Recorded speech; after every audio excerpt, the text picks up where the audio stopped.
वंदे मातरम मित्रों। मैं हिंदी की कक्षा में शिक्षी में आप सभी लोगों का स्वागत करती हूँ। आज मैं आप लोगों को समझ यहाँ कलम के जादूगर मुंशी प्रेमचंद द्वारा रचित नमक के दरोगा कहानी के बारे में आप लोगों को बताऊंगी। नमक के दरोगा प्रेमचंद द्वारा रचित लघु कथा है।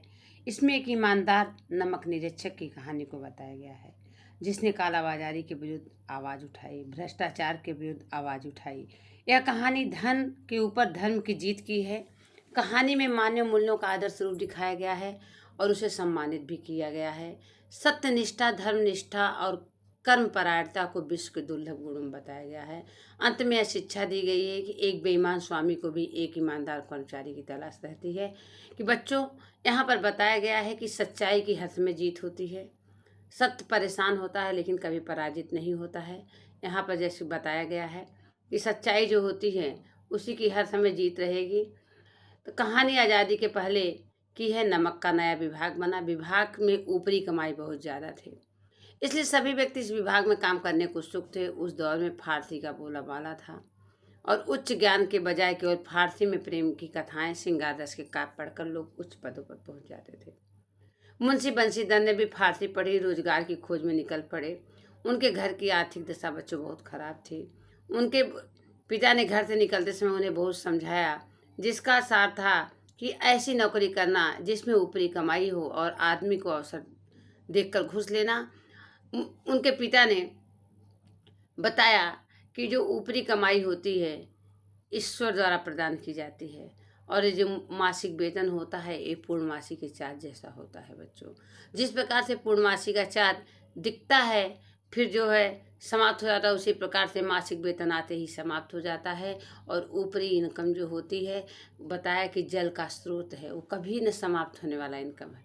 बंशीधर पिता से आशीर्वाद लेकर नौकरी की तलाश में निकल जाते हैं।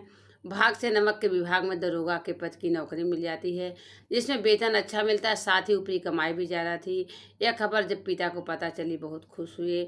मुंशी बंशीधर के 6 महीने में अपनी कार्यकुशलता और अच्छे आचरण से सभी अधिकारियों को मोहित कर लिया। सब लोग, उनके घर के लोग बहुत खुश हुए। उनकी माता ने रामेश्वरम की यात्रा करने की सोच ली। भाई बेटा, अब मेरा दरोगा हो गया है और मैं जो हूँ रामेश्वर की यात्रा पे जाऊँगी। जाड़े के समय में एक रात बंशीधर अपने दफ्तर में सो रहे थे। उनके दफ्तर से 1 मील पहले जमुना नदी थी, जिस पर नाव का पुल बना हुआ था। गाड़ियों की आवाज़ और मल्लाहों की कोलाहल की से उनकी नींद खुली। बंदूक जेब में रखा घोड़े पर बैठकर पुल पर पहुंचे। वहां गाड़ियों की एक लंबी कतार पुल पार कर रहे थे। उन्होंने पूछा, किसकी गाड़ियां हैं? तो पता चला पंडित अलोपीदीन की है। मुंशी बंशीधर चौंक पड़े। पंडित अलोपीदीन इलाके के सबसे प्रतिष्ठित बच्चों जमींदार थे। लाखों रुपए का व्यापार था। बंशीधर ने जब जांच किया तो पता चला गाड़ियों में नमक के ढेले के बोरे हैं। उस समय बच्चों नमक का व्यापार करना विरुद्ध कानून के माना जाता था। उन्होंने गाड़ियां रोक ली। पंडित जी को यह बात पता चली तो अपने धन पर विश्वास किए बंशीधर के पास आए। अलोपीदीन लक्ष्मी पर अखंड विश्वास करते थे। उनसे गाड़ियों को रोकने के बारे में पूछा किया। पंडित जी ने बंशीधर को रिश्वत देकर गाड़ियां छुड़ाने का कहा, परंतु बंशीधर अपने कर्तव्य पर अडिग रहे और पंडित जी को गिरफ्तार करने का आदेश हुक्म दे दिया जमादार बदलू सिंह को। पंडित जी ने आश्चर्यचकित हो गए। पंडित जी ने रिश्वत को बढ़ाया परंतु बंशीधर नहीं माने। पंडित जी को गिरफ्तार कर लिया गया, मना अलोपीदीन को। अगले दिन एक खबर हर तरफ फैल गई। पंडित अलोपीदीन के हाथों में हथकड़ियां डालकर अदालत में लाया गया। हृदय में ग्लानि और क्षोभ और लज्जा से उनकी गर्दन झुकी हुई थी, क्योंकि बच्चों शहर के सबसे प्रतिष्ठित व्यक्ति थे, जमींदार थे। सभी लोग चकित थे, पंडित जी कानून के पकड़ में कैसे आ गए। सारे वकील और गवाह पंडित जी के पक्ष में थे। बंशीधर के पास केवल सत्य का बल था। बच्चों, न्याय की अदालत में पक्षपात चल रहा था। मुकदमा तुरंत समाप्त हो गया। पंडित अलोपीदीन को सबूत के अभाव में रिहा कर दिया गया और बंशीधर के उद्दंडता और विचारहीनता के बर्ताव पर अदालत ने दुख जताया, जिसके कारण उनको जो है बच्चों उनको बर्खास्त होना पड़ा, रिजाइन देना पड़ा अपनी नौकरी से। अब देखिए यहाँ पर क्या होता है। पराजित हृदय शोक और खेद व्यथित अपने घर की ओर चल पड़े। मतलब पंडित बंशीधर तो ईमानदार व्यक्ति थे ही, लेकिन भाई कानून जो था उनको गलत ठहरा दिया रिश्वत लेकर के। इसलिए बेचारे हृदय में शोक था, क्योंकि बच्चों के घर की हालत बहुत ख़राब थी। जब वो घर पे पहुंचते हैं, उनके पिता खरी खोटी सुनाने लगते हैं। उनके माता की रामेश्वर की यात्रा जो थी पानी में फिर गई। पत्नी तो उनके सीधे मुंह बात नहीं करती थी। वृद्धा माता को बहुत दुख हुआ। पत्नी ने कई दिनों तक सीधे मुंह बात तक नहीं की। एक सप्ताह बीत गया। संध्या का समय था। बंशीधर के पिता राम नाम की माला जप रहे थे। तभी वहाँ एक सजा हुआ एक रथ आकर रुका। पिता ने देखा पंडित अलोपित देन है। झुक कर उन्होंने दंडवत किया, मैंने दंडवत प्रणाम किया और चापलूसी भरी बातें करने लगे, जैसे लल्लो चप्पो करना कि भाई मेरे बेटे की गलती हो गई साहब, आपकी तो कोई गलती नहीं थी। ऐसी ऐसी बातें चापलूसी भरी करने लगे। अपने बेटे को कोसा भी। पंडित जी ने बताया कि उन्होंने कई रईसों अधिकारियों को देखा, सबको अपने धन बल का गुलाम बनाया। ऐसा पहली बार हुआ जब कोई व्यक्ति ने अपने कर्तव्य निष्ठा द्वारा उन्हें हराया। बंशीधर ने जब पंडित जी को देखा, स्वाभिमान सहित उनका सत्कार किए।